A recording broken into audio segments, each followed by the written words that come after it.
जय झूलेलाल।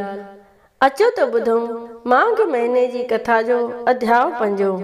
त तव्हां सभई प्रेम सां चओ लक्ष्मी नारायण भगवान जी जय, श्री कृष्ण भगवान जी जय।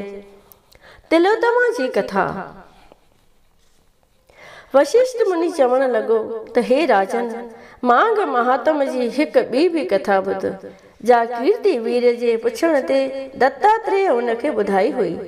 हिकु दफ़े सहस्त्र अर्जुन ऋषि दत्तात्रेय खे चवण लॻो त हे योगी राज, मां अनेक विर्त नेम पालन कया आहिनि। हाणे मुंहिंजी मर्ज़ी माघ महीने माघ स्नान जो फल ॿुधण जी आहे। सा सभु विधि कृपा करे ॿुधायो। श्री दत्तात्रेय जी चवण लॻो त हे राजन, तूं वॾो भाग्यवान आहीं। पहिरियां ई इहा कथा महात्मा नारद खे ब्रह्मा ॿुधाई हुई। हीअ भारत वर्ष जी पवित्र भूमि तीर्थ समान आहे। जंहिं हिन कर्म भूमि में जन्म वठी माघ महीने जो विर्त न रखियो, तंहिंजो जन्म ई अकारतो निष्फल आहे।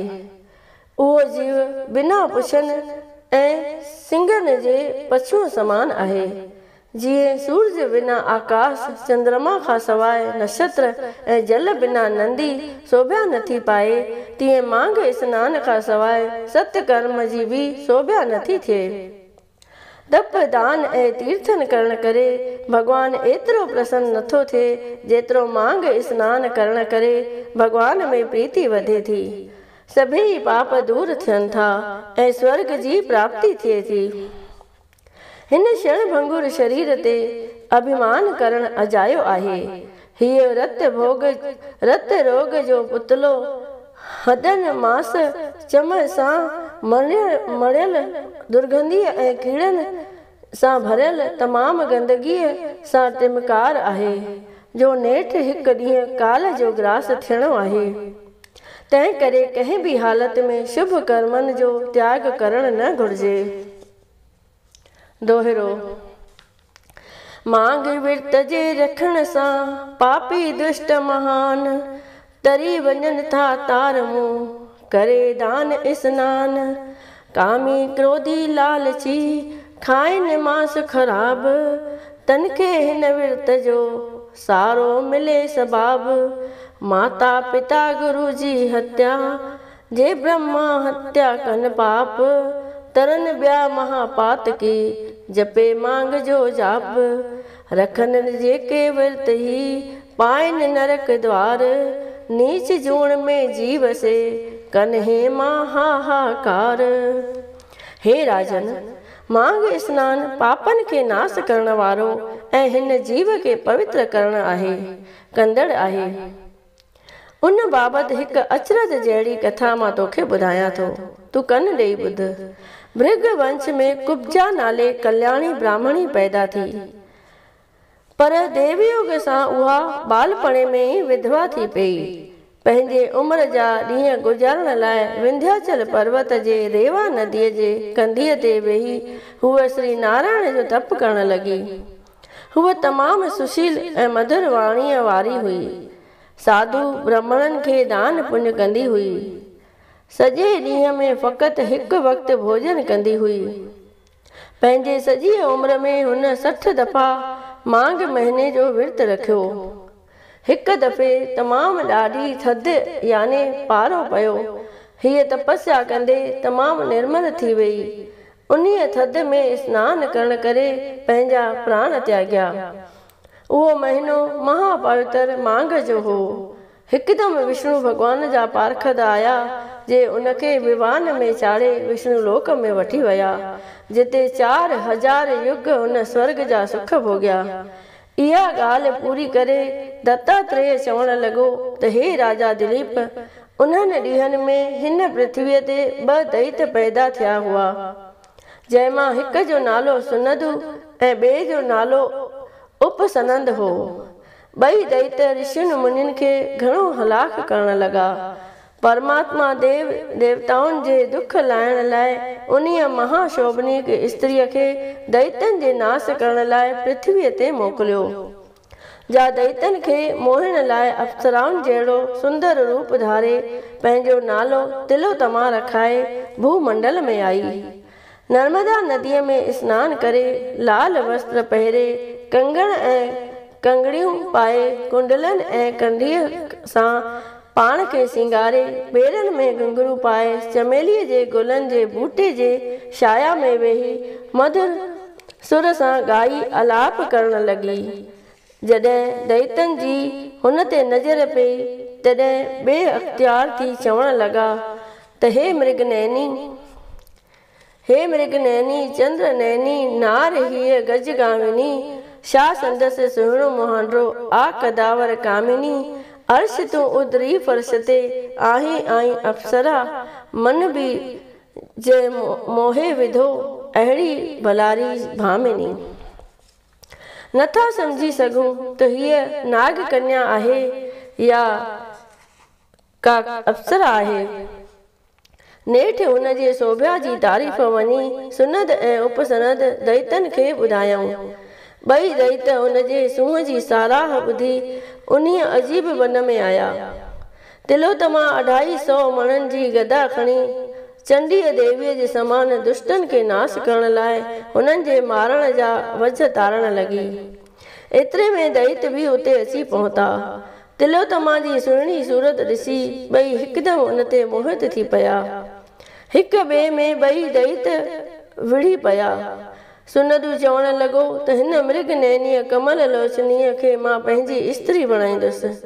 ॿई मद जे नशे में मस्त थी हिक ॿिए में लड़ी मरी विया। हुननि खे मोल ॾिसी दैतन जे सेना में हाहाकार मची वियो। अहिड़ीअ तरह सती तिलोत्तमा दैतन जो नाश करे आकाश मार्ग जे रस्ते ब्रह्मलोक में वञी पधारी। ब्रह्मा तिलोत्तमा ते अहिड़ो त प्रसन्न थियो जो हुनखे ख़ुशि थी चवण लॻो त हे चंद्रमुखी मां तोखे सूरज भॻवान जे रथ ते हमेशह लाइ रहण जो वरदान ॾियां थो। जेसि ताईं सूर्य मंडल क़ाइमु आहे तेसि ताईं तूं उते वञी निवास कर ऐं अनेक प्रकारनि जा भोग भोग। अॼु ताईं तिलोत्तमा उते निवास करे रही आहे।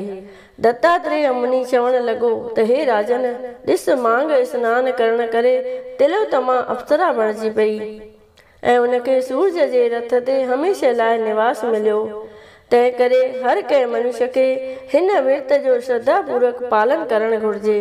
मांग स्नान स्वर्ग जे ॾियण वारो ऐं सभिनी पापनि खे नाश करण वारो आहे। इति श्री पद्म पुराणे मांग महात्म्ये तिलोत्तमा संवादे 5 अध्याय संपूर्ण थियो। सभई प्रेम सां चओ श्री विष्णु भगवान जी जय, श्री कृष्ण भगवान जी जय, मोर मुकुट बंसी वारे जी जय। जय जगदीश हरे स्वामी जय जगदीश हरे। भक्त जनों के संकट दास जनों के संकट क्षण में दूर करे। ओम जय जगदीश हरे। जो ध्यावे फल पावे दुख बिन से मन का। स्वामी दुख बिन से मन का। सुख संपत्ति घर आवे सुख संपत्ति घर आवे। कष्ट मिटे तन का। ओम जय जगदीश हरे। माता पिता तुम मेरे शरण गऊँ मैं किसकी। स्वामी शरण गऊँ मैं किसकी। तुम बिन और न दूजा प्रभु बिन और न दूजा। आस करूँ मैं जिसकी। ओम जय जगदीश हरे। तुम पूरन परमात्मा तुम अंतर्यामी। स्वामी तुम अंतर्यामी। पार ब्रह्म परमेश्वर पार ब्रह्म परमेश्वर तुम सबके स्वामी। ओम जय जगदीश हरे। तुम करुणा के सागर तुम पालन करता। स्वामी तुम पालन करता। मैं मूर्ख कल कामी मैं सेवक तुम स्वामी।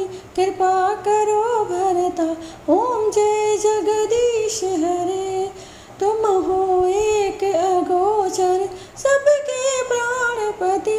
स्वामी सबके प्राणपति। किस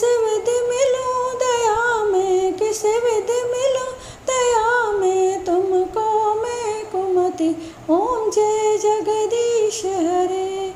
दीन बंधु दुख हरता तुम ठाकुर मेरे, स्वामी तुम रक्षक मेरे। अपने हाथ उठाओ अपने शरण बिठाओ, द्वार पड़ा तेरे। ओम जय जगदीश हरे। विषय विकार मिटाओ पाप हरो देवा, स्वामी पाप हरो देवा। श्रद्धा भक्ति बढ़ाओ प्रेमा भक्ति बढ़ाओ, संतन की सेवा। ओम जय जगदीश हरे। तन मन धन और संपत्ति सब कुछ है तेरा, स्वामी सब कुछ है तेरा। तेरा तुझको अर्पण क्या लागे मेरा। ओम जय जगदीश हरे। जगदीश जी की आरती जो कोई नर गावे, स्वामी आरती जो गावे। कहत शिवानंद स्वामी, कहत शिवानंद स्वामी, मन वांछित फल पावे। घर लक्ष्मी आए सब दुख मिट जाए। ओम जय जगदीश हरे। ओम जय जगदीश हरे, स्वामी जय जगदीश हरे। भक्त जनों के संकट, दास जनों के संकट, क्षण में दूर करे। ओम जय जगदीश हरे। बोलिए विष्णु भगवान की जय।